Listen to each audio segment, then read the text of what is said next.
এই চোরেদের দাঁড়া, এই বেরাও বেরাও এখান থেকে।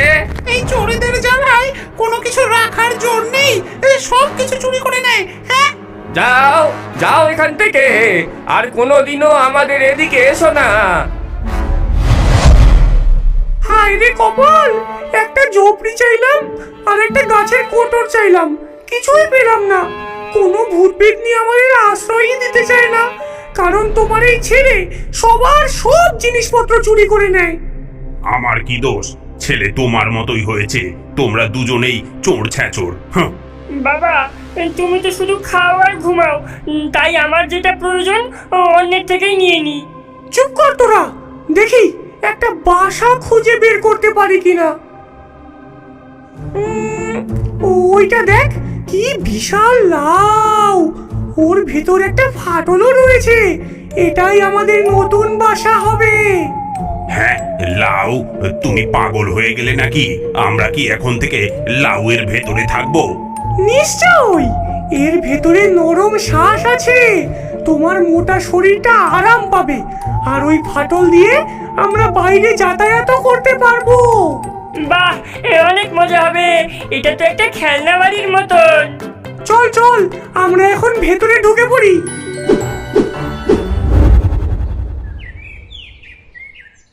এদিকে গ্রামের রমেশ, তার স্ত্রী সীমা আর ছেলে রাজু যেই বাড়িতে থাকে সেই বাড়ির চালের উপরেই লাউটি ঝুলছিল। তারা কিছুই জানতো না যে একদল অবাঞ্ছিত অতিথি তাদের বাড়িতে বসবাস শুরু করেছে। আহ, কি আরাম গো! এই শ্বাসের বিছানা তো একদম তুলোর গদির চেয়েও নরম।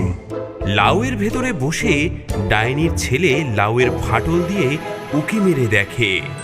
মা মা, এই জানলা দিয়ে দেখো, ওই ঘরটা দেখো, ছেলেটার কত সুন্দর সুন্দর খেলনা।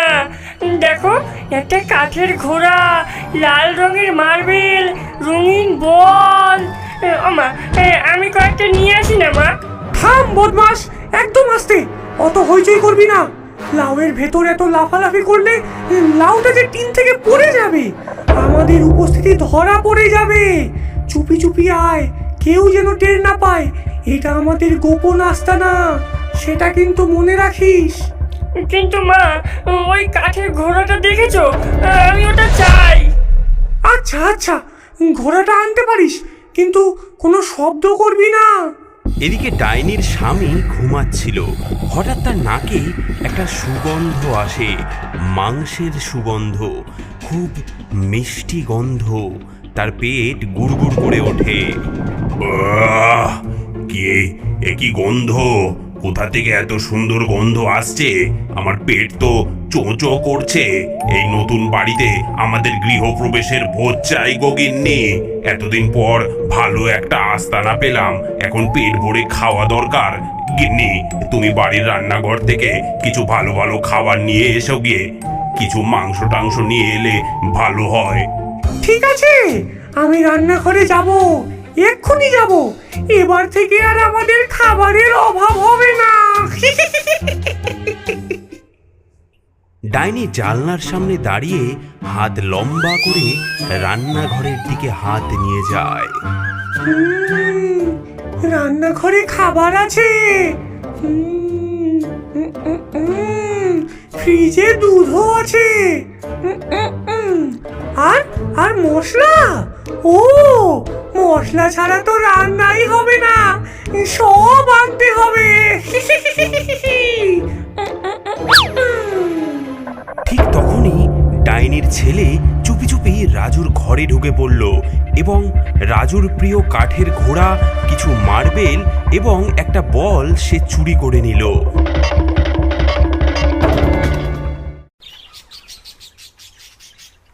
মা মা, এদিকে এসো মা, আমার কাঠের ঘোড়াটা যে উধাও হয়ে গেছে, আর লাল মার্বেলগুলো কোথায় গেল? আমি তো কাল রাতে এইখানেই রেখেছিলাম, কেউ নিয়ে গেছে মনে হচ্ছে। আবার হারালো? এ কি অদ্ভুত ব্যাপার! আমি তো সবেমাত্র গতকালই তোর সব খেলনা গুছিয়ে রেখেছিলাম। দেখি দেখি তো,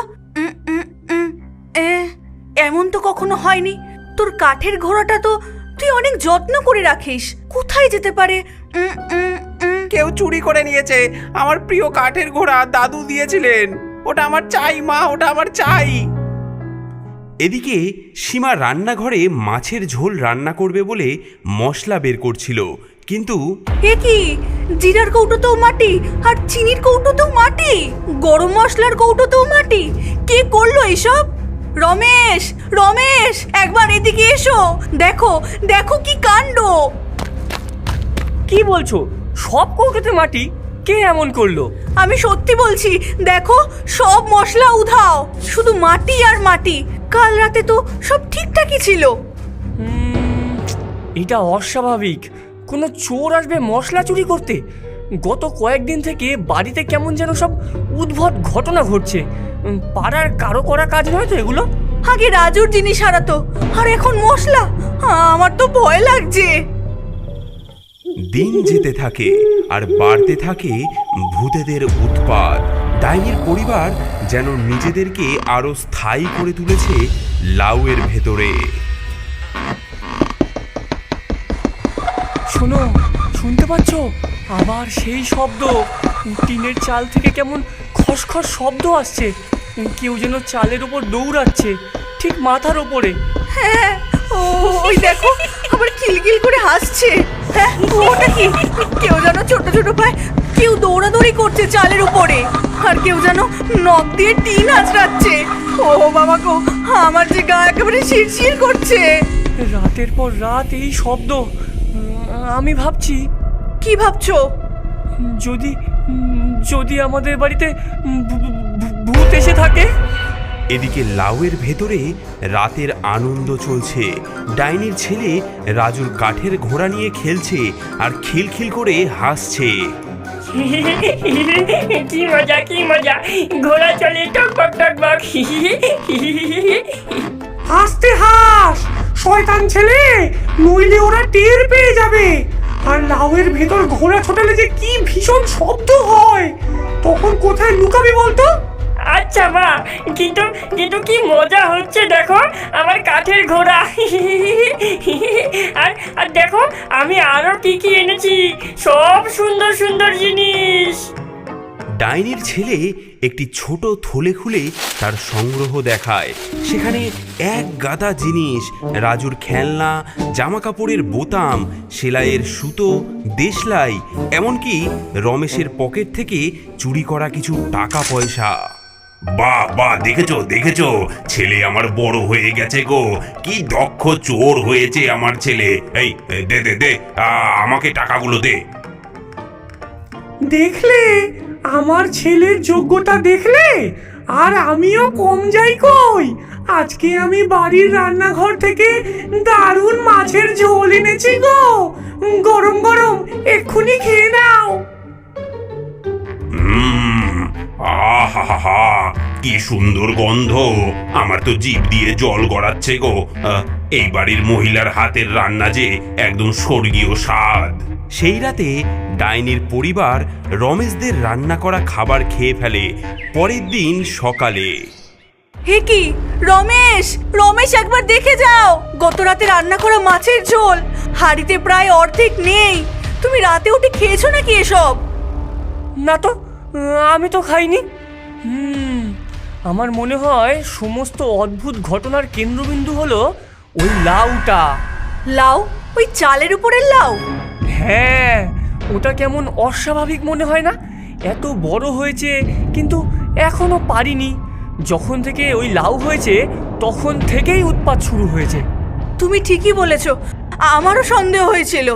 বুঝলে রমেশ, মা ঠাকুমারা বলতো যে অদ্ভুত বস্তুতে ভূত প্রেতরা বাসা বাঁধতে পারে। ঠিক আছে, আমি লাউটাকে আজকে কেটেই ফেলবো। যাই, একটা বটি নিয়ে আসি। এই লাউটা কাটতেই হবে আজকে। আমার সংসারে শান্তি ফিরিয়েই আনবো আমি। একি মা, ওরা কি আমাদের বাড়ি কাটতে চাইছে? তা আমি হতে দেব না। আমার মন্ত্র পড়ার সময় এসেছে। হ্যাঁ, হ্যাঁ, শক্ত হও, ইস্পাত হও, লাউয়ের ত্বক পাথর হও। শক্ত হও, ইস্পাত হও, লাউয়ের ত্বক পাথর হও। কোনো অস্ত্র না কাটুক, কোনো আঘাত না লাগুক।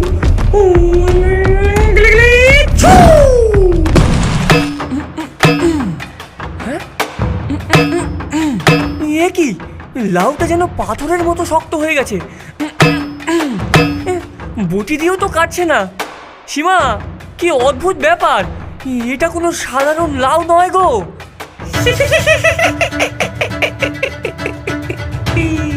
ভেবেছিলে এত সহজে আমাদের তাড়াতে পারবে? এই লাউ এখন ইস্পাতের চেয়েও শক্ত হয়ে গেছে। দাঁড়াও তবে, আমার ঠাকুমা বলতেন ভূত প্রেত নাকি গরম জল সহ্য করতে পারে না। আজ আজ আমি দেখাবো ওই ভূত প্রেতদের মজা। সাবধানে, সাবধানে। সীমা টিনের চালে উঠে গরম জল লাউয়ের ওপরে ঢেলে দেয়। বেরিয়ে যাও আমার বাড়ি থেকে। হ্যাঁ, এ কি গো, এই যে গরম জল, আহা, কি আরাম! এই ঠান্ডায় গরম গরম জলে স্নান, বাহ বাহ বাহ! হ্যাঁ গো, গিজারের খরচটা বাঁচলো। মানুষগুলো নিজেই আমাদের সাহায্য করে যাচ্ছে। জল খেলা, আরো গরম জল দাও, আরো গরম জল দাও। হে হে, কি মজা, কি মজা। হে হে।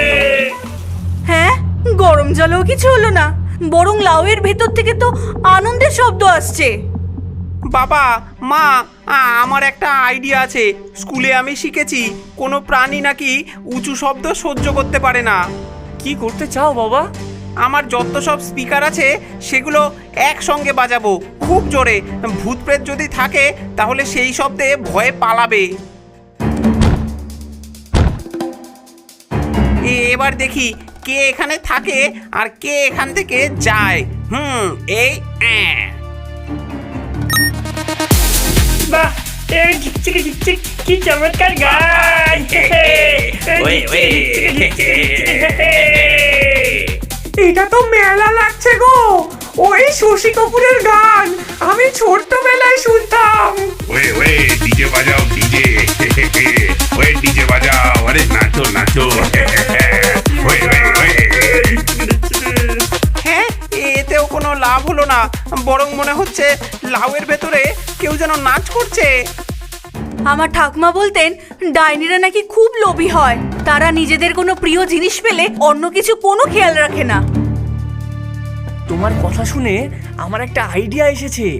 ওই দূরের গায়ে একটা বাবাজি থাকেন, তিনি তন্ত্র মন্ত্র জানেন। চলো তার কাছে যাই।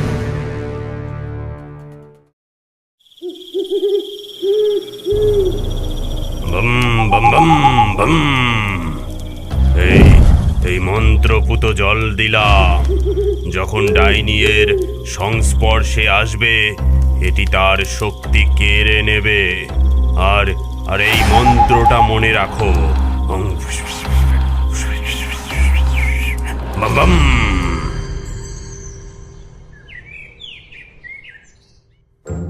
এই এতগুলো মিষ্টি, মাংস, খেলনাগুলো আমি গরিবদেরকে দান করব। আহা, কি সুন্দর ওই রাজুর খেলনাগুলো। মা, আমার সেই রঙিন খেলনাগুলো দেখো দেখো, বাইরে রাখা আছে, নিয়ে আসি। আহা, কি সুন্দর গন্ধ গো! আমার জিভে যে জল এসে যাচ্ছে, পেটে যেন শত শত ব্যাঙ লাফাচ্ছে গো। থামো, এটা একটা ফাঁদ হতে পারে, সবাই সাবধান। আর কত সাবধানে থাকবো গিন্নি, মাংসগুলো শুকিয়ে কাঠ হয়ে যাবে যে। অত সুন্দর মাংস দেখে আমার যে জিভ দিয়ে জল আর থামছে না। তুমি একটু নিয়ে এসো না মা, তোমার হাত তো সব থেকে লম্বা। আচ্ছা, দাঁড়া।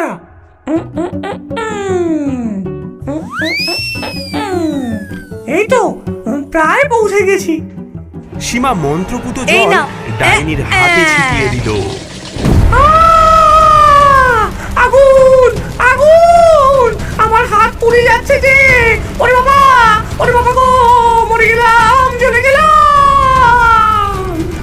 রমেশ ও রাজু লাঠি দিয়ে লাউয়ে আঘাত করতে থাকে, সাথে সাথে সেই মন্ত্রপুত জল সেই লাউয়ের উপরে ছিটাতে থাকে।